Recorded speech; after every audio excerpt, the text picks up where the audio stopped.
So கவலை அப்படின்னா என்ன? கவலை அப்படின்னா அதாவது நடந்ததை பற்றி நினச்சிட்டு இருக்கிறது. ஏன் இப்படி நடந்துச்சு அப்படின்னு சொல்லி கடந்த காலத்தில் நடந்த ஒரு விஷயத்தை பற்றி, நமக்கு ஏற்றவாறு நடக்காத விஷயத்தை பற்றி கவலைப்பட்டுட்டே இருக்கிறது. அதான். அதே மாதிரி எதிர்காலத்தில் எப்படி நடக்குமோ அப்படின்னு சொல்லி நினைக்கிறது. இதுதான் கவலை.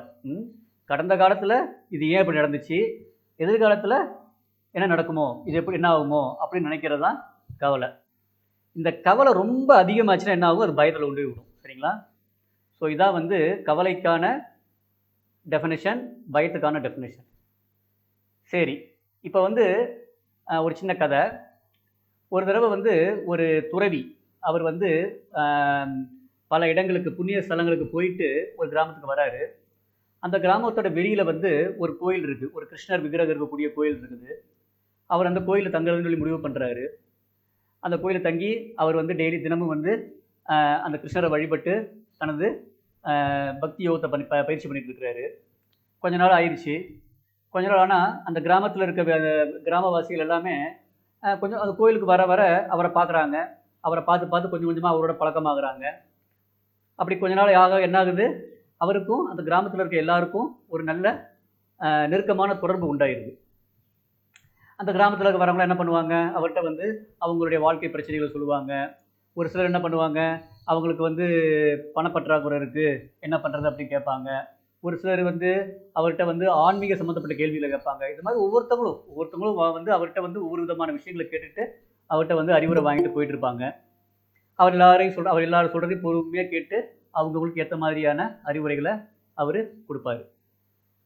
சில நேரம் என்ன பண்ணுவார்? அவர் வந்து கிளாஸ் எடுப்பார். அது மாதிரி கிளாஸஸ் எடுப்பார். அப்படி ஒரு நாள் அவர் கிளாஸ் எடுத்துகிட்டு இருக்கப்ப அவர் வந்து சொல்கிறாரு, எல்லாட்டையும் சொல்கிறாரு, கிராமவாசிகிட்ட சொல்கிறாரு, எனது அருமையான மக்களே, நல்லா ஞாபகம் வச்சுக்கோங்க, கடந்த காலத்தை மாற்ற முடியாது, எதிர்காலத்தை நம்ம கண்ட்ரோல் பண்ண முடியாது. நம்மளால் பண்ண முடிஞ்ச ஒரே விஷயம் என்னென்னா, நம்மளுடைய கடமைகளை வந்து செஞ்சுக்கிட்டு, நம்மளுடைய கடமைகளை செஞ்சுட்டு, நம்மளுடைய கடமைகளினுடைய பலன்கள், அதனுடைய முடிவுகளை வந்து முழுமுதற் கடவுள் முடிவு பண்ணட்டும் அப்படின்னு சொல்லி விட்டுட்டு, என்ன கிடைக்குதோ முடிவுகள் எப்படியா இருந்தாலும் சரி, ஓகே, நம்ம வந்து அதை வந்து சந்தோஷமாக இருந்துக்கிட்டு நம்ம வந்து முழுமுதற் கடவுளுடைய பெயரை சொல்லி தியானம் பண்ணிட்டு இருக்கிறதா வந்து நம்ம பண்ணக்கூடியது. இதை தவிர வேறு எதுவும் நம்ம பண்ண முடியாது. என்ன சொல்கிறாரு? கடந்த காலத்தை மாற்ற முடியாது, எதிர்காலத்தை கண்ட்ரோல் பண்ண முடியாது. நம்மளால் பண்ண முடிஞ்சது எது? முழுமுதற் கடவுளை கும்பிட்டுட்டு நம்மளுடைய கடமைகளை செஞ்சுக்கிட்டு, கடமைகளுடைய முடிவுகளை கிருஷ்ணா நீ பார்த்துக்கோப்பா அப்படின்னு சொல்லிட்டு அவர் கையில் விட்டுட்டு, எது நடந்தாலும் நல்லதுக்கு அப்படின்னு நினச்சிக்கிட்டு நம்ம வந்து மந்திர தியானம் பண்ணிக்கிட்டு இருந்தோம்னா தான் இதான் நம்ம பண்ண முடியும்.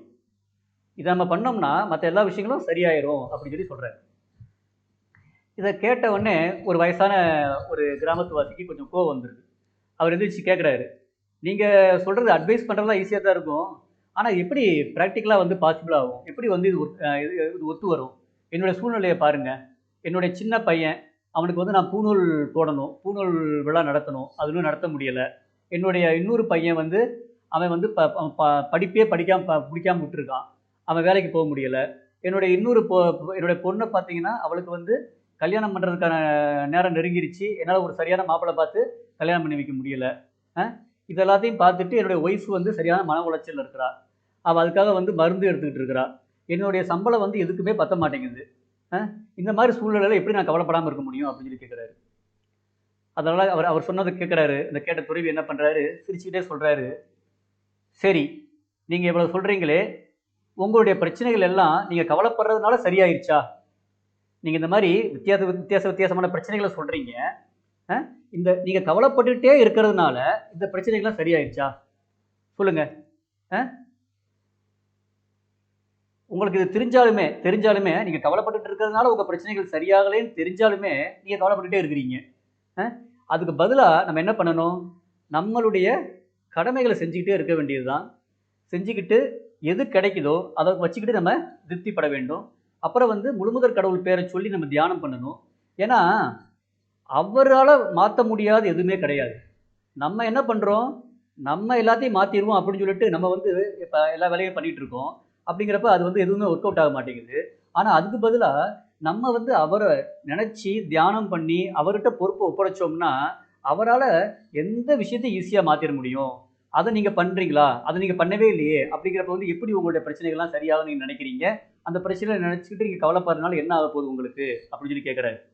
அத கேட்டவுனே அப்பதான் வந்து அந்த கிராமவாசிக்கு வந்து புரியுது. தன்னுடைய தவறு புரியுது. இது நாள் வரைக்கும் நான் வந்து இறைவன்ட்ட வந்து என்னுடைய என்னுடைய எதையுமே நான் இறைவன்ட்ட ஒப்படைக்கவே இல்ல. இறைவன நினைச்சு நான் தியானம் பண்ணவும் இல்ல. இறைவன நினைச்சு வழிபடவும் இல்ல. நான் பண்ணிக்கிட்டு இருந்தது எல்லாமே கவலைப்பட்டுட்டே உட்கார்ந்திருந்தது தான். கவலைப்பட்டுட்டே உட்கார்ந்தா என்ன ஆகும்? நம்மளோட கடமைகள சரியா பண்ண முடியுமா? மூளை சரியா ஒர்க் ஆகுமா? ஒர்க் ஆகாது. அப்ப யாரு எந்த மாதிரியான சூழ்நிலையில, எப்படிப்பட்ட மோசமான சூழ்நிலையில இருந்தாங்கனாலுமே, அவங்க செய்ய வேண்டிய விஷயம், இறைவன நோக்கி திரும்ப வேண்டியது, இறைவன நோக்கி வழிபட வேண்டியது, மந்திர தியானம் பண்ண வேண்டியது. மந்திர தியானம் பண்ணோம்னா மனசு வந்து அமைதியாகும். மனசு அமைதியாச்சுன்னா, சரியான புத்தி கிடைக்கும். அப்புறம் நம்மளுடைய கடமைகள சரியா செய்ய முடியும். சரியான முடிவுகள் எடுக்க முடியும். என்னென்ன பிரச்சனைகள் இருக்குமோ, அது எல்லாமே பனி போல விலகி போயிரும். சரிங்களா? ஸோ இதுதான் வந்து அ இதனால தான் வந்து நம்ம வந்து கவலைப்பட்டே இருக்கக்கூடாது. கடந்த காலத்த நினைச்சோ, எதிர்காலத்த நினைச்சோ கவலைப்படுறதோ, பயப்படுறதோ கூடாது. கிருஷ்ணர் பகவத்கீதையில என்ன சொல்றாரு? நான் என்னுடைய பக்தன்ட்ட வந்து இல்லாதத வந்து குடுக்குறேன், இருக்கிறத பாதுகாக்கிறேங்கிறாரு. அத்தியாயம் 9, பதம் 22. என்னுடைய பக்தனுக்கு இல்லாததை கொடுக்கிறேன், இருக்கிறதை பாதுகாக்கிறேங்கிறாரு. ஸோ அதனால வந்து ரொம்ப முக்கியமான விஷயம் என்னன்னா, கடந்த காலத்தையோ, எதிர்காலத்தையோ நினைச்சுக்கிட்டு கவலைப்படாம, இருக்கிறத கொண்டு சந்தோஷப்பட்டுக்கிட்டு, இறைவனுடைய புனித நாமத்தை சொல்லி மந்திர தியானம் பண்ணிக்கிட்டு, நம்மளுடைய கடமைகள நம்ம சின்சியரா பண்ணிக்கிட்டே இருந்தோம்னா, நம்ம வந்து வாழ்க்கையில வந்து எதுக்குமே வந்து கவலைப்பட வேண்டியதில்ல. சரிங்களா?